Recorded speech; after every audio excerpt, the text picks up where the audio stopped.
Alright, Mo. I ain't rehearsed this, won't cap, but I had the urge to do it though. So this gonna be like astrology 101. It's my own practice of going back to the basics. You feel me? Hope my frame race is alright. So salutations to Lord Ganesha, who has a curved trunk and who has a large body, and whose splendor is similar to a million suns. Oh Lord, please make my undertaking free of obstacles by extending your blessings and all my work always.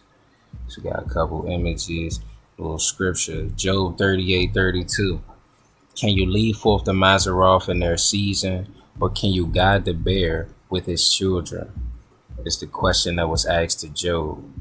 You feel me? The answer, you just really brace yourself like a man, brace yourself like a woman, and make space for God rather than age God out. That's the ego. So it's like God can lead forth the Mazzaroth in their seasons.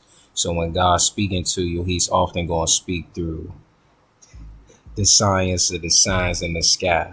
You feel me? So what is astrology? Astrology is the symbolic study of cosmic patterns and their influence in human affairs. Jyotish, the Sanskrit word, refers to astronomy and is loosely translated as the study of light. You feel me? So astronomy then is the study of celestial objects and the arrangement of stars. The etymology for astronomy is star arranging. So it's just you just watching the patterns. You know what I'm saying? Finally, the final definition for what is astrology is just things branching out. Cosmology. Cosmology is the study of the origin, nature, and fate of the universe. I added cosmology because it talks about origin, it's your birth chart, nature is your temperament, and then fate is just how you handle the influences. All right, so it's just I'm gonna try to make this history of astrology brief. So 30,000, 10,000 BC, just from the beginning of time, or the beginning of Homo sapiens and humans. They track lunar phases, celestial patterns. They mark bones, cave walls. So that's like prehistoric groups. They've been putting lunar phases on things since the beginning of time for us, I guess. Right. About 3000 BC, the Sumerians, Babylonians, and those in that Indus River and Mesopotamia valleys, they began to form the first astrological systems linking certain planets to earthly events. Like, okay, they might call it Marduk in Babylonian. And they'll be like, okay, Marduk goes into this house in this sign. These things usually occur. So that's interesting. 1,000 years, 2,000 years later, Babylonian astrology becomes even more systemized, with the zodiac emerging with 12-part divisions. So they found out the house, then they put the signs on the ecliptic and stuff, right? 500 BCE, Hellenistic astrology flourishes in Alexandria, and it blends Babylonian, Egyptian, and Greek thought. So this is the birth of the natal chart and rulerships, right? Around this time, I guess, right? We gotta be careful. So 200 CE, Claudius Ptolemy writes the Tetrabiblos. It's a foundational text that shapes Western astrology for centuries. Now understand, he's basing the Tetrabiblos on Sumerian and Babylonian tablets that were 3,000 years old when he found them. And it is now 2,000 years later from when Ptolemy wrote the Tetrabiblos. And the Bible, right? See, Ptolemy is the name of a line of white guys, or just like Ptolemy is what you would call a person in Rome that studies the stars. So would it be Claudius Ptolemy, Reginald Ptolemy? You understand what I'm saying? And you know what the Romans get into. It's all about conquering, right? So this is why we kind of gotta be careful about what we read. Western, based upon Dr. Francis Cress Wilson, Western means white. So if you're not white, it ain't right. And if it's white, it ain't always right. You dig what I'm saying? Um, yeah. And when you go outside and just look up at the stars, like nothing is where the Google and Western astrologers say it is. You understand? So moving forward, medieval period. Islamic scholars, they preserve and expand astrological knowledge. You feel me? Because Claudius Ptolemy, they was like, something right here. You feel me? And the Islamic scholars are closer to the Indian scholars and sages and stuff, just geographically. So they get their hands on some things. Right? Renaissance is in Europe. They teach it in universities. They use it, but the physicians use astrology. Philosophers and royalty. It's seen as a serious science. Now, peep this. You understand? This is after the Islamic scholars had to kind of redeem the art and the craft and the science of astrology, right? From those coordinates Ptolemy had. So 17th, 18th century, scientific revolution leads to astrology's decline in academic circles because for them, it's all about power and controlling the information. It's like, oh, we got something else. We're going to use this as the means to gaslight everybody. Let's be careful. That's why we're doing this, right? 20th century, astrology experiences a revival through psychological and archetypal frameworks. They're going to give credit to Carl Jung. You know how that go. You see the pattern. We got to get into it. 21st century, digital tools and apps make astrology more accessible. It evolves as a tool for self-reflection and identity and timing. You feel me? Ideally, you will want to use it for timing and self-reflection. You feel me? So, first part of a chart is the horoscope, where the horoscope is the chart. So, the horoscope is a diagram of the relative positions of a planet and sign at specific time and location, of course. All right, just checking things. So, the horoscope is a tool we use to interpret the sky.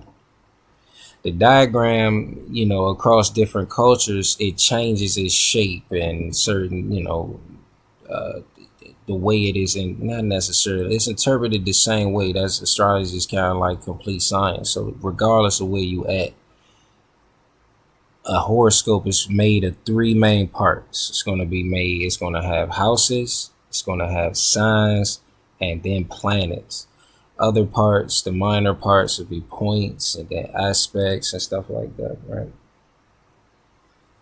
So I'm going to take you through so you can see some of the charts. You may be familiar with the Western chart, and it's circular, right? So it puts Aries on the outside, the house number on the inside, and then the planets will go in that middle light blue area. You dig what I'm saying? Then there's the North Indian kundali chart. This is the one that I use. In this chart, the houses are fixed. So the first house is always this flower petal right here. Second house is always this flower petal here. You feel me? 1, 4, 7, 10 is your Kendra. This is the core of the chart. So you see these are the things that's probably going to make up influence a lot of what you do in life. You feel me? Fourth house is peace of mind. It influences your peace of mind. Where do you find emotional security at? You feel me? Where do you find and water your roots at? Seventh house is those that you associate with intimately and quite often. This is just interaction. You feel me? 7th to the 7th is the first house. So therefore, who you are kind of determines your path in life. I mean, who you hang out with could determine your path in life. 4th to the 4th house is the 7th house. So you really only going to want to associate with people that, give you a sense of emotional support or things like that. 10th to the 10th house is the 7th house. See, in this chart, all the houses, you kind of could put them together. It helps you understand the houses more, right? And then over east, they also have the South Indian chart.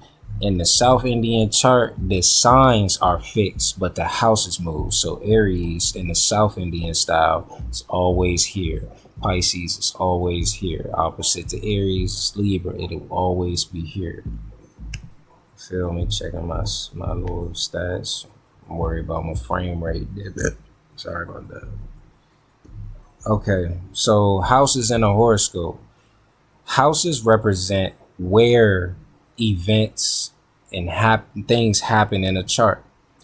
You know, if we think about a house, we know a house by its address and its content. So where it's at and then what's in it. You understand what I'm saying?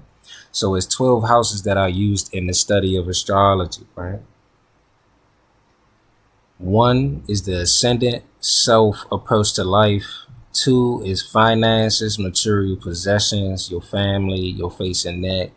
Three is your efforts, communication, your siblings, arm and shoulders, skills, hobbies. Four is your home, your peace of mind, your comfort. It could represent your mother. It's the chest and breastplate area. Five is enjoyments, fun, romance, children. It is your heart, diaphragm, spine. Six, health, routine, employment, enemies, obstacles. It is your intestines, spleen, pancreas, the dantian, and the tau. Seven is interactions, sex, desire, spouse, mate, filial love, your waist, and your lumbar. The eighth house is the house of secrets, your privates. So like dick and pussy. It represents transformation and alchemy. Nine is truth, God, your gurus, mentors, taking religious pilgrimages, just any religious activities or influences. Knowledge, it is your thighs, hips, and sciatic nerves. 10 is your reputation, livelihood, profession, your highest achievements in life. It is the knees and the body. 11th house is the house of gains, the house of income, friends, your allies, your network, wish fulfillment, and your dreams. It is your shins or the shins of the cosmic mind.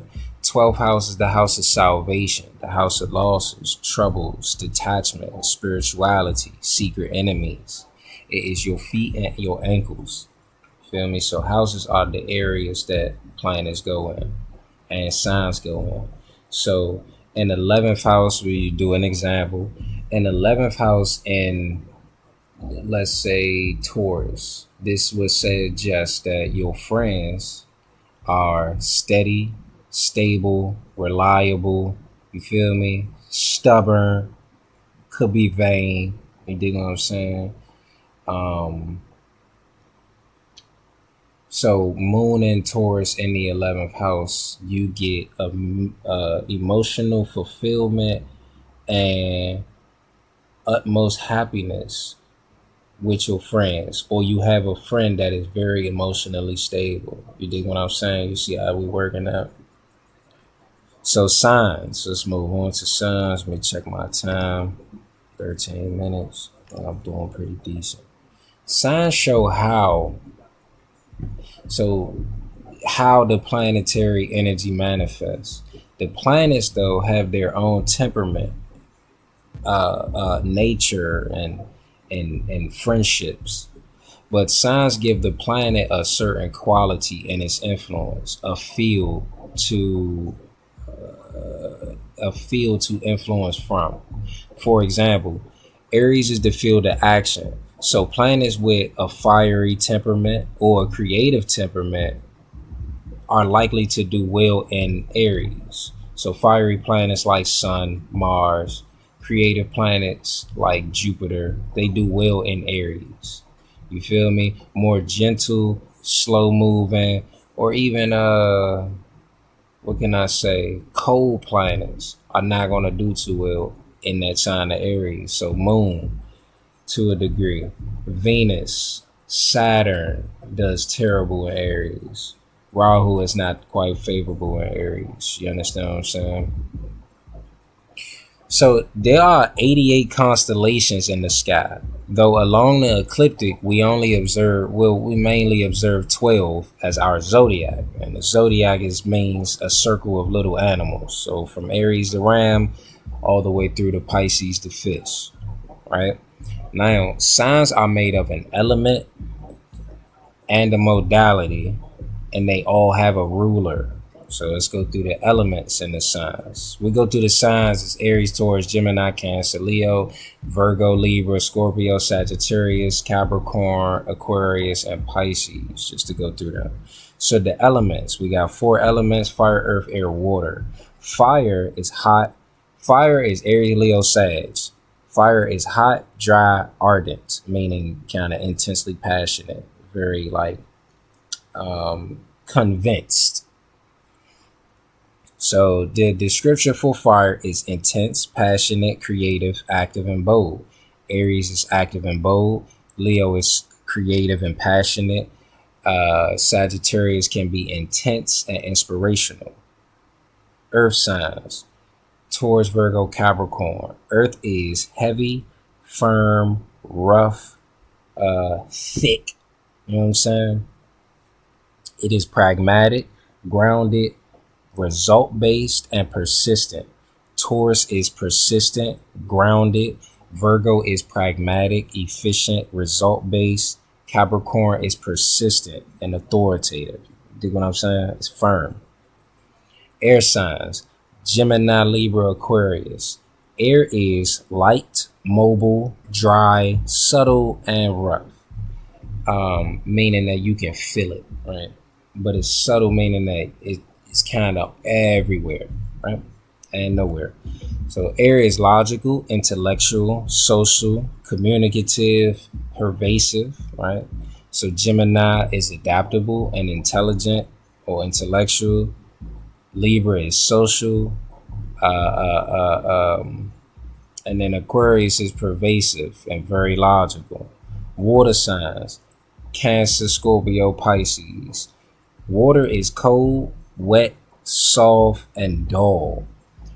It is emotional, intuitive, secretive, and transformative. Cancer is emotional, Pisces is intuitive, Scorpio is secretive. You see how we do them jumps? It's crazy. Fire, go back to basics. So the modes, there are 3 modes: movable, fixed, and dual. If you come from Western, that's cardinal, fixed, and mutable, right?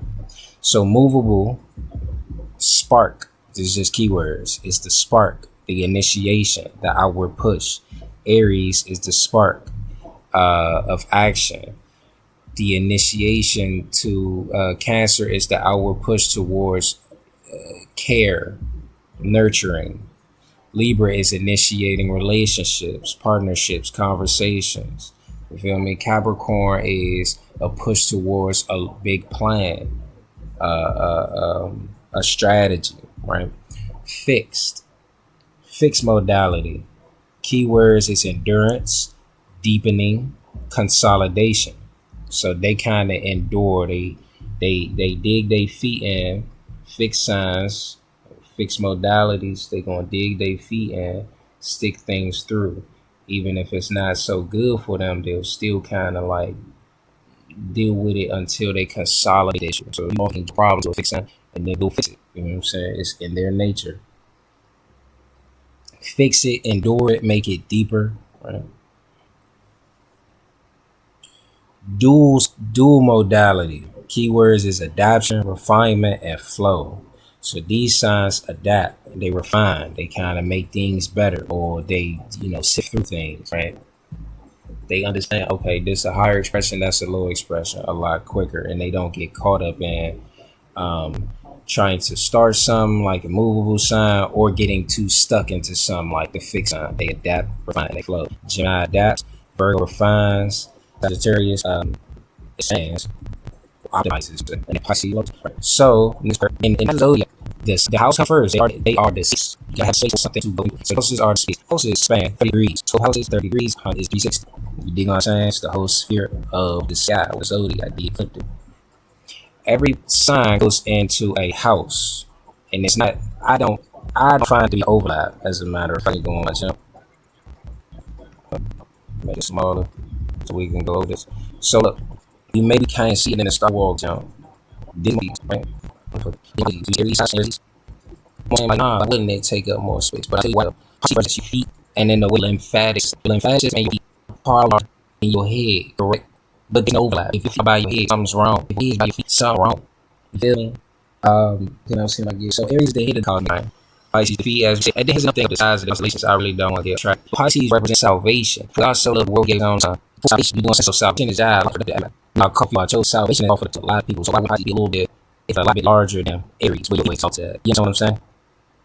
You don't need that much to feel and cry. Aries, you need to action. We need to just need to see Aries. Taurus is 30%. It represents I get this skin so that we fit. I'm going to show you. I can tell you where this will be. You as a man, to be persistent. How we yeah, so let's go here. If you're on houses, it's very whole time. Feel me? Send it content or me. Reviews, and you know, this first house. If ever times first time host is but three first house. Yeah, in the house. That's happening. Leo, check her out. Hugh, right? Where is Hassan and Gary? They both like 2 weeks. About 4 and 8 talk. To be longer on 4 facts on the average person talk. So, I'm ready to people every time. But under the heavy, doing full and about all stuff. Then I heard something wrong. So, don't think I lose wrong. Fly and understand. The video for research. This song from time to score so they represent a little bit. So you'll set up with these six slow. Next is Saturday. It's not even but that's what we believe that bullshit. If I could possibly push the office and that's even with snake soils and about body really doesn't go like that. It's I get a very big thing is right there. The good question is something that's fit. We do something like that. It probably this song super when I think real face so I hate that rhyme on use, it's brand so I don't like this. Okay, so Aries, bold and proactive is the field of action. First, it's persistent. It feels fertility. Gymnast streets, nerd, it feels movements, physical and movement. Cancer is social nurturing. It feels security, teaching, and stuff. Damn near to fuck they are like those focus to show strong stuff. Yeah, to feel specialization. Virgo is adaptive and efficient. Is the field of organization. Leo is strong and personal. The field of religion. Leo is active and serious. Is the field of translation. Sagittarius is changeable. Field of integration. Capricorn is addictive. Is the field of fish. First, conventional field of experimentation. Pisces is transcendent. Is the field of evolution and education. Right. So we can show you that there's sides of that shit. Like whole signs. If you think of the promise, and you'll be relevant. So and we the last time, right? We call it cards being and cause happenings in the chart. So signs how is it emanates, how is it working and manifest. Right? So as I said earlier, things have their own temperaments, elements, and age, and as a result, planning lights, dislikes, other signs, and other things. Something like on when you know this planets. For example, sun is friends with Mars and is the most happy and easy growth with ease in Greece. Right now, conversely, I think the sun and the planet Venus are being hostile to one another. It says that his weak also you and sign of Libra. Feel? In the instance that Chinese people, which is like Sun and Libra, you know what I'm saying? The kind of change out. So it's just the planet, the girl, the sun, the soul, the earth, moon, government, mind, instinct, Mars, Mercury, our speed, Jupiter, wisdom, voice, and expansion, Venus, Saturn, and maybe double salvation, the test. The elements of the planets, right? Jupiter is an element ether. Ether is very so imperceivable. It is in certain events we can't see, but we can feel it with something that's like and so. Sun is fire element. Sun fire element. So these planets are both active and kind of angry. Element merges about people right. Sleep always so kind of like we're always measuring these measures. Elements are share rough Venus and moon realm, so they're so to emotion. In some science classifies being natural benefits, but results or natural benefits being naturals. The natural benefits are Jupiter and Venus, and a moon that's approaching fullness, full moon. The natural malefics are Mars, Saturn, Sun, and a dark moon, a moon approaching darkness. Mercury is neutral unless he is placed with if he's malefic, he's malefic now. Or if he's in those respective signs. Now, Mercury in his own sign is just favorable. He'll probably like this. The Russian, so Mercury, Pisces, Venus will go here, Capricorn, and Aries, Rob, Code, Reverse, Case, go Pisces. Right, that's how we got. Oh, this is like a little quick, right? This is the only me. This is 20, right? So this is the current moment. In this current moment, the moon is in Pisces. It is on the ascendant in the first house. So moon represent mind, instincts, and emotions. Pisces is dreamy, imaginative, and empathetic, the field of evolution. So the mind is going towards spiritual matters. The mind is imagining, the mind is imagining spiritual matters and spirituality. Water sign and a water planet creates deep receptivity and psychic or spiritual insight, right? So on this, like, it's kind of like our emotions and stuff like that, kind of be like, all right, we gotta want chill. You feel me? Spiritual and evolutionary. First house, yeah, it's directed to the first house, so therefore it's a spiritual evolutionary approach to life right now. That focus is spirituality, detachment, imagination, things like that. For this moment. Moon is with Saturn. Moon is neutral to Saturn. Saturn is he is hostile to the moon. So therefore Saturn create obstacles towards detachment, but he can't. Saturn also represents detachment. So what is Saturn doing? He's actually creating boundaries uh, to keep a person, like you could say, like things like around this time, it'd be like psychic attacks or whatever little like bad patterns that you might have could manifest. People might have nightmares during this time. Saturn in Pisces is kind of creating boundaries to that, in a way. So moving on, Sun is in fourth house Gemini. The Sun represents self, soul, purpose. In Gemini, Gemini tells how the soul. So the soul is a curious soul, observant soul, analytical sense of self, a curious sense of self, intelligent sense of self. And the fourth house is associated with learning, comforts, and peace of mind. So information, learning, intelligence, all these things contribute to this peace of mind and the comfort, how one feels, emotionally supported. Sun is with Mercury in the fourth house and Jupiter. Jupiter and Mercury. Mercury is in its own sign. Oh, what is that? Did I put that on there? I maybe did. So Sun is a fiery planet in an airy sign. It might be a bit uncomfortable. It can make others uncomfortable. Air, oxygen helps fire to combust and burn brighter. So we might have hotter days ahead. You feel me? Tomorrow could be a very hot day. Moon gonna go in Aries. Sun is in a air sign. Moon go in fire, sun go in air. So it's gonna be hot and probably humid. You think what I'm saying? I'm gonna move on though to Mercury. Let me scroll real quick. So Mercury and Gemini, curious intellect, observant exchanges, witty communication, quick moving communication, quick moving thoughts, fast, shrewd, logical. It's an Earth planet in an air sign. Earth and air is either going to create dust or maybe even help to harden mortar. So it's like the potential to conceptualize and then concretize. So you got an idea, and now you kind of can make this idea into a concrete structure or format it in a particular way. Mercury and Gemini, because it's earth and air and it's a quick moving field, it could suggest, right, that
Any idea that you have that you don't write down or draft or give an outline to, it gets carried away and you might forget about it. Boom. Jupiter in the fourth house is Gemini, curious, analytical display of wisdom and knowledge. It's an etheric planet in an air sign, so it's very subtle, extremely ungrounded. It can seem hard to reach. Feel action, boldness, courage, initiation. You feel me? So you're gonna be hot-headed, maybe. You'll have to watch out for temper. You'll have to watch out for, the intensity of your instincts and the way that you might connect to others. You feel me? So yeah, and we'll get into like other stuff. 44 minutes ain't bad.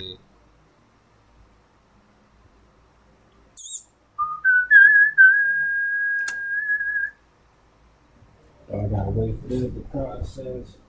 I'm gonna upload that bitch.